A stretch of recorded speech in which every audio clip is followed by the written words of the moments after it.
September 6th, Ezekiel 17 through 19. Ezekiel 17.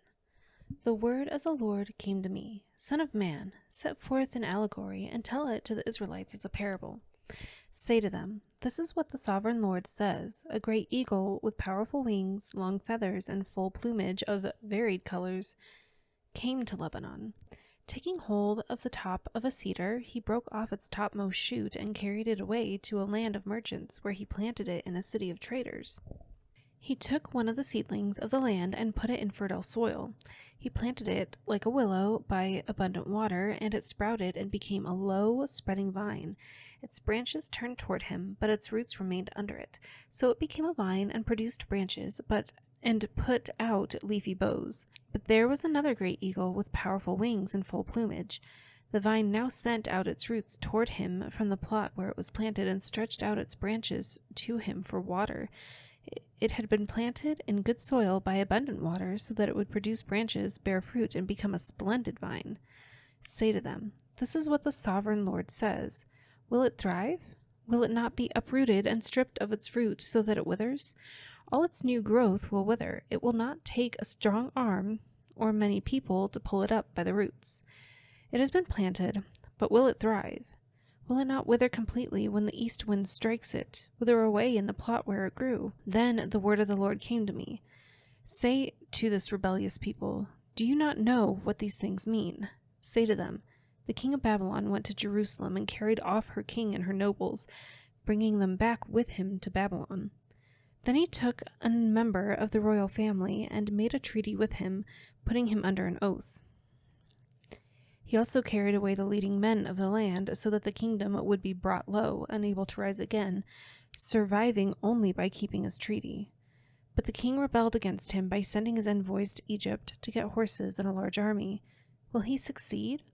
Will he who does such things escape? Will he break the treaty and yet escape?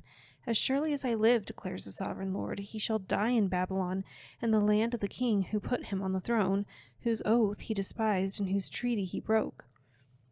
Pharaoh, with his mighty army and great horde, will be of no help to him in war. When ramps are built and siege works erected to destroy many lives, he despised the oath by breaking the covenant. Because he had given his hand in pledge, and yet did all these things, he shall not escape. Therefore, this is what the sovereign Lord says. As surely as I live, I will repay him for despising my oath and breaking my covenant. I will spread my net for him, and he will be caught in my snare. I will bring him to Babylon and execute judgment on him there, because he was unfaithful to me. All his choice troops will fall by the sword, and the survivors will be scattered to the winds. Then you will know that I, the Lord, have spoken. This is what the sovereign Lord says. I myself will take a shoot from the very top of a cedar and plant it. I will break off a tender sprig from its topmost shoots and plant it on a high and lofty mountain. On the mountain heights of Israel I will plant it. It will produce branches and bear fruit and become a splendid cedar. Birds of every kind will nest in it. They will find shelter in the shade of its branches. All the trees of the forest will know that I, the Lord, bring down the tall tree and make the low tree grow tall. I dry up the green tree and make the dry tree flourish. I, the Lord, have spoken, and I will do it. Ezekiel 18. The word of the Lord came to me. What do you people mean by quoting this proverb about the land of Israel?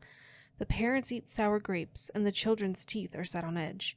As surely as I live, declares the sovereign Lord, you will no longer quote this proverb in Israel, for everyone belongs to me, the parent as well as the child.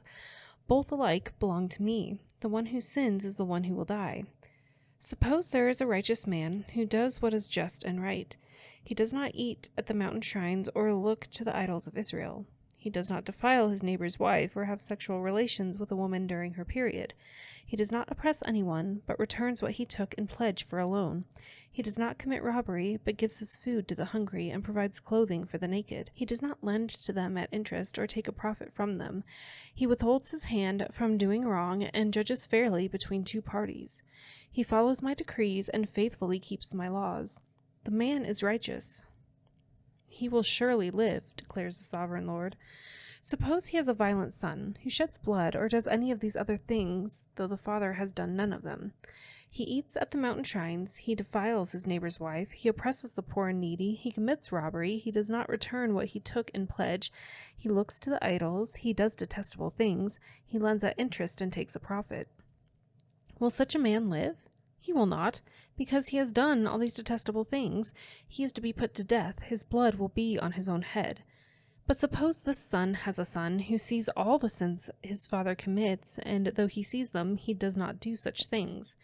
He does not eat at the mountain shrines or look to the idols of Israel. He does not defile his neighbor's wife. He does not oppress anyone or require a pledge for a loan. He does not commit robbery, but gives his food to the hungry and provides clothing for the naked. He withholds his hand from mistreating the poor and takes no interest or profit from them. He keeps my laws and follows my decrees. He will not die for his father's sin. He will surely live. But his father will die for his own sin, because he practiced extortion, robbed his brother, and did what was wrong among his people. Yet you ask, why does the son not share the guilt of the father? Since the son has done what is just and right, and has been careful to keep all my decrees, he will surely live. The one who sins is the one who will die. The child will not share the guilt of the parent, nor will the parent share the guilt of the child. The righteousness of the righteous will be credited to them, and the wickedness of the wicked will be charged against them. But if a wicked person turns away from all the sins they have committed, and keeps all my decrees, and does what is just and right, that person will surely live. They will not die. None of the offenses they have committed will be remembered against them. Because of the righteous things they have done, they will live. Do I take any pleasure in the death of the wicked? Declares the sovereign Lord. Rather, am I not pleased when they turn from their ways and live? But if a righteous person turns from their righteousness and commits sin and does the same detestable things the wicked person does, will they live? None of the righteous things that person has done will be remembered.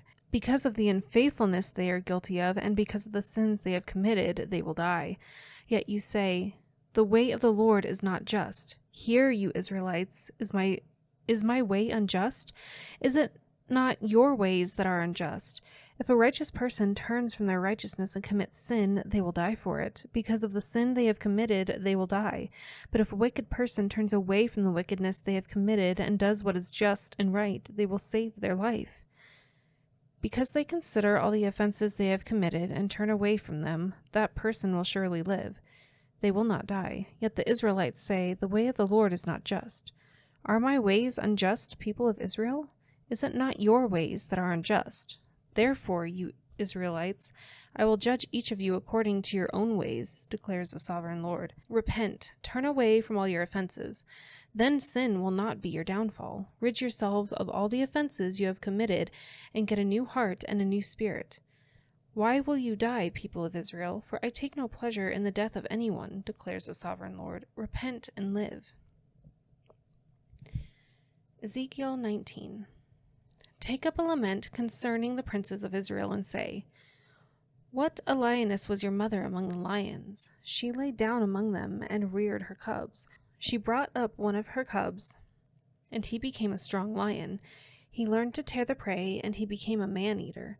The nations heard about him, and he was trapped in their pit. They led him with hooks to the land of Egypt. When she saw her hope unfulfilled, her expectation gone, she took another of her cubs and made him a strong lion. He prowled among the lions, for he was now a strong lion. He learned to tear the prey, and he became a man-eater. He broke down their strongholds and devastated their towns. The land and all who were in it were terrified by his roaring. Then the nations came against him, those from regions round about. They spread their net for him, and he was trapped in their pit. With hooks they pulled him into a cage and brought him to the king of Babylon. They put him in prison, so his roar was no longer on the mountains of Israel. Your mother was like a vine in your vineyard, planted by the water. It was fruitful and full of branches because of the abundant water. Its branches were strong, fit for a ruler's scepter. It towered high above the thick foliage, conspicuous for its height and for its many branches. But it was uprooted in fury and thrown to the ground. The east wind made it shrivel. It was stripped of its fruit, its strong branches withered, and fire consumed them. Now it is planted in the desert, in a dry and thirsty land. Fires spread from one of its main branches and consumed its fruit. No strong branch is left on it, fit for a ruler's scepter. This is a lament, and is to be used as a lament.